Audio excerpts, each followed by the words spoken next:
This video will be 100% good news. I will not be bringing you down, and I will likely have a shit-eating grin on my face the entire time. So my friend CJ Trowbridge, who I think has some of the best content on TikTok, frequently talks about how during times where a government is oppressing its people, and it is our duty to resist that tyranny, that folks get charged with crimes, either because the government is trumping up charges against them in order to silence them, either because they have to stand up against unjust laws as acts of civil disobedience. They choose to consciously break a law in order to draw attention to the injustice of that law or the overarching injustice of the regime. That time and time again throughout our history and also in other countries, what we find is that when regular people end up getting charged for crimes against a tyrannical government, that the judicial system renders not guilty verdicts against those people, whether by a judge or a jury of your peers. But here in the US, our founding fathers understood how significantly important that right to a trial with a jury of your peers rendering a verdict against you actually is. Because you see, that's one of the ways that our Constitution helps continue to seek the power with the people and not the government. Jury trial is that last check and balance when a tyrannical government attempts to weaponize the justice system against the people. If you have the right to a jury trial, it is still the people who have the power. We've seen that over and over again so far. The corrupt Department of Justice has attempted to bring charges against Donald Trump's political adversaries, Letitia James, James Comey, and those charges have been dismissed, right? So sometimes it gets checked earlier in the process. A judge is willing to uphold the rule of law and say, no, absolutely not. Sometimes it might go further, and then you have a right to a jury of your peers, and they can decide what happens to you. They can decide not only did you violate the law, yes or no, but also in the United States, we have this thing called jury nullification. The jury can decide like, yeah, okay, maybe you broke that law, but that law is unjust.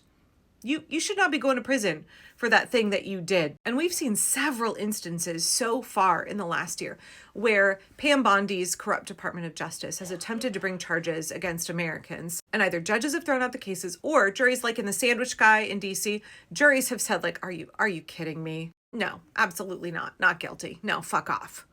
For me, I've always wanted to serve on a jury. I always go for jury duty, but I never get picked. I never get pulled from the pool. I just see that as such a crucial part of the democratic process, and what an honor for us to be able to participate in civic life in that way. Especially in 2025 and 2026 America, juries are yet another way that we are holding the line for democracy. We are making sure that the Constitution still functions. We only have a Constitution if we exercise our rights and we defend it. And as CJ says time and time again, you see that when people end up getting charged with crimes because they are opposing a tyrannical government, that the people and the justice system in those instances say, no, you're not going to be punished for that. You did the right thing. You stood on the right side of history, and we're going to exonerate you. We're going to render a not guilty verdict. No, you're not going to go to prison. Whenever CJ talks about this, I feel far more encouraged, far less scared, because, they are weaponizing the justice system. Pam Bondi is weaponizing the justice system. They want to make you afraid that you're going to be charged and go to prison for a long time. Look at what they're doing to attorney Nikema Levy-Armstrong for the protest in the church in St. Paul on Sunday. It's malicious, and that is a way that they chill dissent. They make you feel so afraid that they can trump up any charge against you and put you in prison forever, that you will cease to exercise your constitutionally protected rights. And yet in this moment, not only are we seeing Americans being bold, just like in the civil rights movement when folks engaged in acts of civil disobedience on purpose. They knew that they were going to get arrested. That was the point. The point is to highlight the tyranny, the injustice of the law. The point is for it to go to trial. And the check, the protection for the American people and our liberty in our justice system is a trial by jury and the process of jury nullification. I'm somebody who really believes that the American people are fundamentally decent people. And whatever you see on social media, particularly on Facebook or any other platform where bots are rampant, it's meant to skew your perception to make you think that everybody is hardcore, white supremacist, hateful MAGA. And the voting data doesn't show that. The way that people are moving in acts of resistance and community care doesn't show that. It shows that we are good people and that ordinary people are willing to take extraordinary risks on behalf of their immigrant neighbors, on behalf of those who are vulnerable, and on behalf of democracy. Regular folks who've maybe never gone to protests before and definitely have never had to defend their country against fascism before are willing to go to jail. They're willing to get arrested. People are willingly, with full consent, walking into these situations, understanding the necessity of those actions right now in this moment. The bravery of ordinary people in the US, y'all, like, it's just, the history books are going to record it. And I think we are all fully capable, I'm going to get teared up a little bit, we are all fully capable of witnessing the extraordinary bravery of absolutely anonymous, like soccer moms and veterans and members of the clergy and children on a daily basis. And I do think if you get called to serve for a jury, that is another way that you can be brave. It is difficult when you are looking at a weaponized justice system to get called to sit on a jury to say, I understand the right thing to do. I understand what must be done here. I know what my duty is as an American. So I thought of CJ today, and also just like really, really happy about it when I read this headline in The Guardian: man accused of plot to murder U.S. Border Patrol Greg Runty Bovino found not guilty.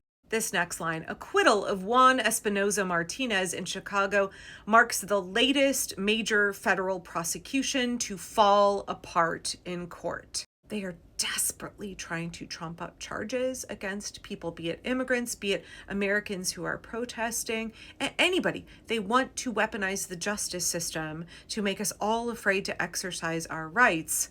And yet over and over again, when the American people are brave, the justice system is holding for the rule of law. We've seen multiple folks who ICE has shot, brutalized, injured, and then they falsely claimed that those victims assaulted ICE agents. Those cases all keep getting thrown out in court over and over again.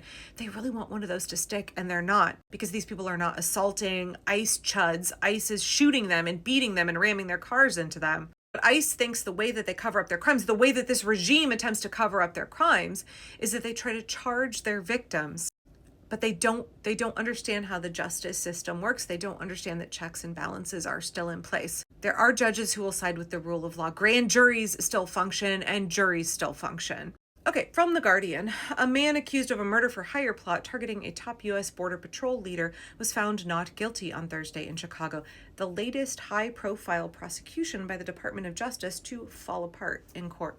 The government alleged that Juan Espinosa Martinez, 37, had offered a $10,000 bounty over Snapchat in October for the killing of Gregory Bovino, the Border Patrol official and also SS cosplayer who had spearheaded aggressive immigration operations in cities across the country. Defense lawyers argued that Espinosa Martinez was sharing an innocuous social media message that did not constitute a threat. The jury's acquittal after less than 4 hours of deliberation is an embarrassing outcome for federal prosecutors in the first criminal trial stemming from the Trump regime's major crackdown in the Chicago area that started last year. Hey, any DOJ prosecutors who worked this case, quit your job. Quit your job. This verdict comes after dozens of criminal cases tied to immigration enforcement have crumbled in courtrooms across the country. In September, the first Los Angeles protester to go to trial in connection with the Southern California demonstrations against immigration raids was also acquitted in a case that featured direct testimony from Bovino. So basically, from the way I understand it, Martinez was in a Snapchat with his younger brother and he was sharing memes. And one of those was a meme that had a little bit on it that said 10K if you take him down. And based on that, the Department of Justice tried to charge him with a murder for hire plot, which could have landed him in prison for 10 years. Tricia McLaughlin and Kristi Noem, known liars and propagandists from DHS, called him depraved, a gang member, and a thug without any evidence whatsoever. Bovino kept citing this case as like, see, we're under threat. It's really dangerous to be a Border Patrol agent. Defense lawyers were quick to point out that the government produced zero evidence showing that Martinez had any intent to pay for or carry out any killing of Bovino, and that he was just sharing neighborhood gossip in a Snapchat. Didn't follow up on any of the messages, and he didn't even have $10,000 in his bank account. His attorney said sending a message about gossip you heard in your local neighborhood is not a murder for hire plot. It is not a federal crime, and a jury agreed.